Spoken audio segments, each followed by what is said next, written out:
I'm writing this as my girlfriend tells me the story, so these will be her words pretty much. My job is just to type and try not to screw up too much. When I was 12 years old, I spent the night with my best friend Carrie. We had big plans for our sleepover. We were planning to stay up all night, listen to music, play board games, and talk about boys. The usual things little girls do. Around 2 a.m. or so, after her parents were already sleeping, we decided that we were hungry. We knew that we had to be quiet so that we didn't wake them, so we tiptoed into the hallway from her room. As we made our way into the kitchen, we had to go through the dining room. Because we were so quiet, we heard a tapping noise. Immediately, we both knew that someone was tapping on the living room window. You could see into the living room from the dining room, so immediately our heads turned towards the living room. We could see a figure standing on the porch next to the window. Because of the way the porch light was illuminating the figure, it looked like a shadow. We thought the figure was Carrie's sister's boyfriend.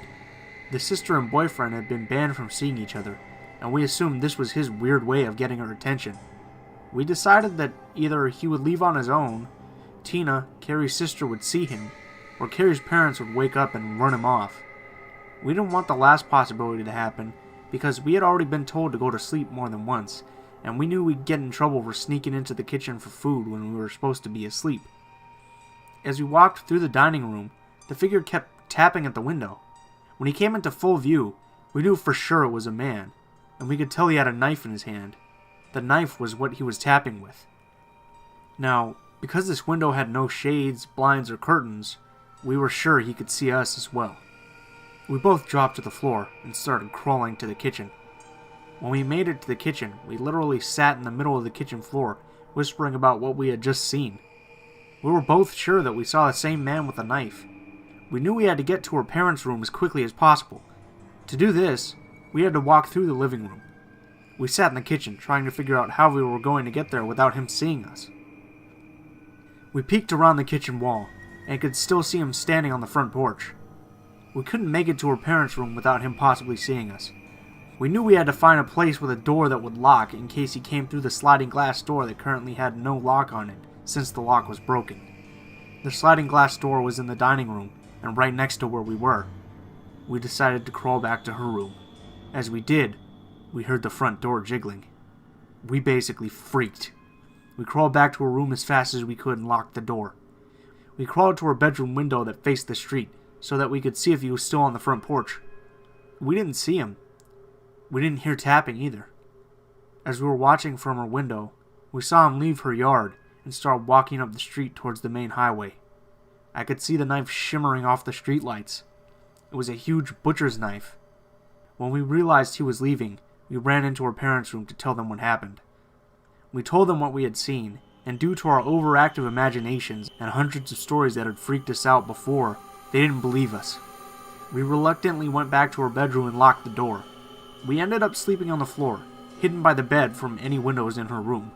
The next morning was a Sunday. Carrie's dad always walked to the corner store up the street to get a paper, coffee, and some smokes. When he came back, he was empty-handed. He said the store was roped off with police tape, and it turned out the clerk in the store had been stabbed to death.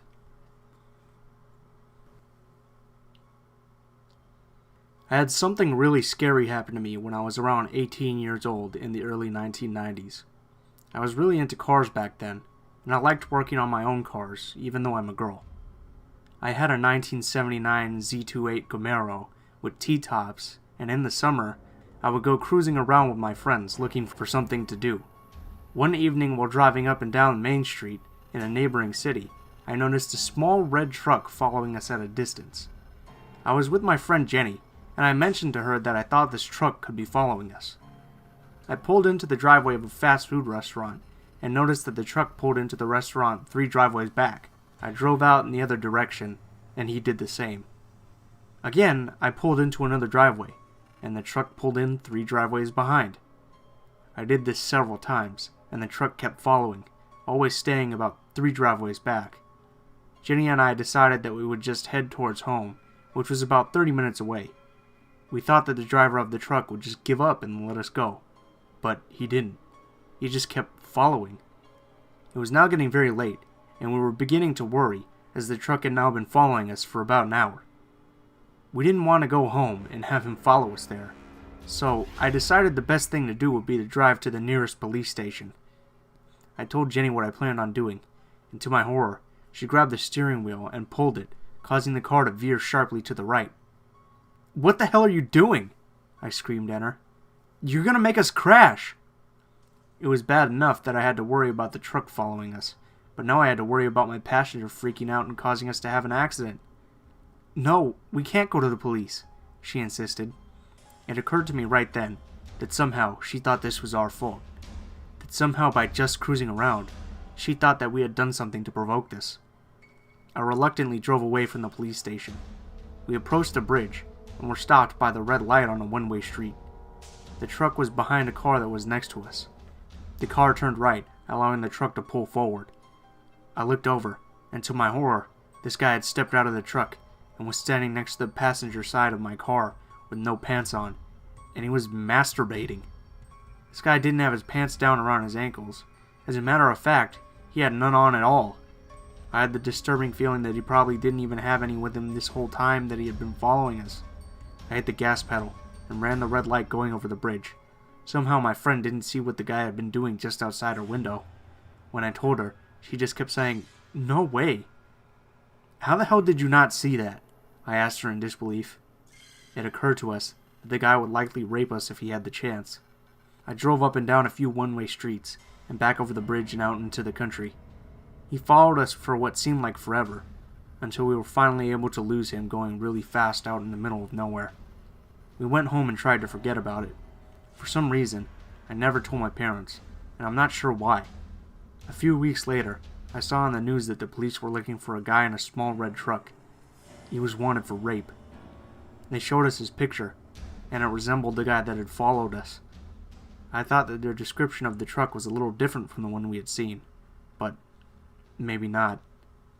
I always wondered if it was him. I'm just glad we never had to find out. This creepy experience must have happened about a year ago now, around Halloween, and to this day, it still creeps me the fuck out. Me and my twin sister, Lauren, both 20 now, have moved into our first flat 3 months before this happened. Our parents helped us move into the flat, my dad hiring a van to get all of our stuff, and the whole family, including my older brother, Sam, who was visiting from England, helped us to move furniture and boxes into our flat. Our family helped us settle in, and luckily enough, our flat was actually next door to one of our dad's old friends, Danny, which was great, as we hadn't seen him and his wife in about 10 years. The neighborhood we live in, which is a smallish village about an hour or so from Glasgow in Scotland, is 99% of the time really quiet, and everybody around the area is really nice. But this one night, something wasn't quite right. Like I said already, we had only really got used to the area we were living in. But after what happened this one night, I'll always have my wits about me. It was a dark winter's night in late October or early in November. A Thursday, I think. Me and my sister decided to stay up until about 1:30 in the morning, as we sometimes did after a long week at college. We'd stay up drinking, stuffing our faces, and talking about random stuff like acting, the subject we were both studying. Motorbikes, guys, and some bitching were on the list too, just like any normal young woman would do. We then decided to put the lights out and go to bed as we had grown tired. I'd do the normal nightly routine, like check everything was turned off and that the door was locked, which it was, thankfully, as a few nights previously I had forgotten to lock it. So we both went to bed and fell asleep as usual. Just to set the layout of the flat, me and my sister were on the first floor, above an old woman named Betty, who was rather lovely, but we didn't get to see her very often. My bedroom is right next to the porch and the front door, and our bedroom window looks out onto the street. It was about 4 a.m. when we awoke to a loud knocking at our door. I was expecting a parcel the next day, so initially I thought it would be a postman. But that's when I checked at the time on my phone, which I usually leave on in case of emergencies, and it was 4:30 a.m. Still being tired and disoriented, I realized it was far too dark out to be about 10 a.m. when the postman usually came, even though the mornings were much darker now during the winter months. The banging on the door lasted what felt about 20 minutes, but it was probably less. Me and my sister were too scared to move from our beds, only whispering quietly to each other to just ignore the banging on the door. Neither of us were very comfortable about answering the door to a stranger knocking at an ungodly hour. I don't usually answer the door to strangers, or even mobile numbers I don't recognize. The banging stopped suddenly, and I heard heavy footsteps descend down the outside stairs next to the wall near my head. Everything fell silent for a few minutes, so I tried to settle back down, but my adrenaline was going crazy. I could feel my legs shaking, and I was so nervous about whoever it was outside. There was no way I was getting back to sleep. Then, I saw the flashing of a torch through our bedroom window. It flashed at least 3 times, but maybe more. It then stopped. I heard what sounded like a man talking on the phone to someone, or having a conversation with someone outside. They sounded a bit agitated and angry. I didn't look outside our bedroom window, in case the man saw me, but a few minutes later, I heard the rumbling of a car engine below me, so I then assumed that he came in his car. His voice became increasingly explosive, as I became more and more scared. It got to the point where I was about to phone the police, but then I heard the man opening his car door and leaving swiftly along the street.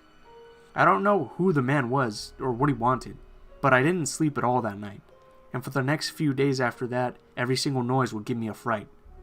I was scared that whoever it was going to come back. The story doesn't end there.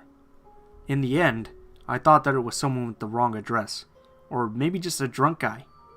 But about a week later, we got a knock at the door about 6:30 in the evening, which was unusual for a quiet area, and neither me or my sister were expecting any mail packages or shopping to be delivered, so I opened the door to whoever had knocked.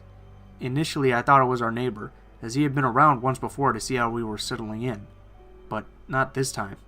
It was a woman who was dressed in a suit and looked very professional. Her hair was up in a tight bun, and she was holding a clipboard. I was a bit anxious and wondered who the hell this person was. I looked down at her name badge, but I can't quite recall her name now. Let's call her Molly. Molly said she worked for the criminal courts and was looking for a guy, who we'll call Thomas, who had previously been a tenant at this flat before we moved in a few months before. Molly mentioned something to do with money, but the visit was so vague I don't really remember what she said. She asked if the man lived here, and I said no, just me and my sister. She asked when we moved in and what letting agency we were with, but I think it was to confirm that we did live here. She seemed nice enough, got what she wanted, and left, so I'm guessing money is the reason why the creepy guy turned up a few nights previously banging loudly on our door. I'm so glad I didn't answer the door that night, and that I made sure it was locked. Fuck knows what would have happened if he thought that we were the man he and the courts were looking for. I'm happy to say since then, we have had no further disturbances in our flat, but it still gives me the chills thinking about it.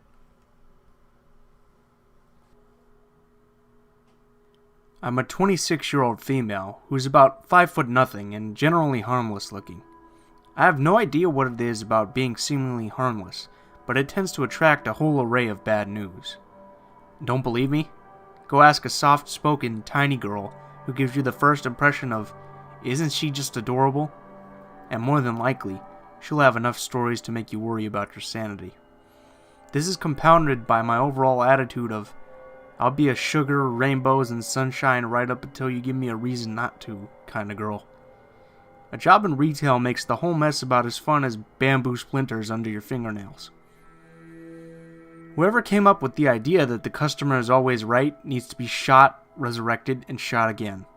That said, I'll do anything within the limits of my job to help a customer. I like helping customers out. Most retail workers do. A little lesson to be had here for those who have never worked in a service-based company is that most of the employees want to help you. Let them, and you'll both walk away from the encounter in a much better frame of mind. If they don't, you should ask yourself if it's a situation beyond their control. If the answer is even anywhere close to it might be, let them off the hook. I've seen too many retail employees get a look of dread on their face because something goes wrong, as I myself am out being a customer. It bothers me every single time because I know what it's like to think, great, now I'm going to get yelled at and called names for something that isn't my fault, or if they're mad enough they might even call in about me and then tell my boss. And you know what said employee can do about it? Nothing. Sit there and take it while apologizing for your inconvenience. I work as an overnight supervisor to a 24-hour drugstore. We get plenty of creepy people in, being a fair-sized city with only 2 24-hour pharmacies in town. I have some really weird stories. The evening of this particular incident had me working on a Saturday night with 2 other front-end employees. Saturday nights mean ad tags. We overnighters, the few, the lucky, are the ones stuck with these joyful regulars. Some regular meth heads and drunks, and the occasional sick person or person with a sick loved one at home. Most intoxicated people are in and out like a flash, but I've noticed the more out of their wits they are, the higher the potential for creepy is. So you learn to watch the ones with nervous twitches. It was about 1:30 a.m. when this taller, wiry man walked into my store. His dark brown hair was cropped pretty short, and he was dressed fairly casually. I didn't even realize his presence in the store until the cashier for the night, Daniel, came up to me and muttered something about the weird guy standing around the front of the store. Daniel is middle-aged, but mischievous and crotchety are 2 very apt descriptions of him. You never quite know when he's stirring the pot, so I searched the guy down to see what was bothering Daniel. I had been thinking it was more than likely he'd noticed something strange about the guy and was worried about shoplifting. This would not be the first or last time his so-called shoplifter turned out to be some poor, exhausted father or husband sent out to get cold medicine. I found him pacing along the front wall and asked if he needed any help in my cheeriest customer service voice. The moment he turned around, I froze. This man radiated subdued violence. It surrounded him like an aura of menace. I couldn't pinpoint what was bothering me. The weirdly still expression, maybe? Or the way he was standing? He was unnaturally tense during my whole experience with him, like he was ready to go off at the first provocation. Truthfully, I still haven't quite figured it out, but he was just off enough to send up red flags just looking at him. Immediately uncomfortable, I was all too happy when he muttered, "No, I'm, just looking." I never have figured out how to gracefully exit the situation when the customer has nothing left to say to you, but still stands there staring, which feels almost expectant, even if it's not. After a minute or so of avoiding meeting his eyes, I told him my usual line of, "Alright, well, let us know if you need anything." I backed into the aisle I'd emerged from and hurried off to busy myself with more ad tags. Daniel could keep an eye on him if he felt like it. The dude was scary, and I was the only female on shift. No thank you, they don't pay me enough for this. It's not long before I start to feel like I'm being watched, and creepy suspect number 1 is lurking at the top of the aisle, staring.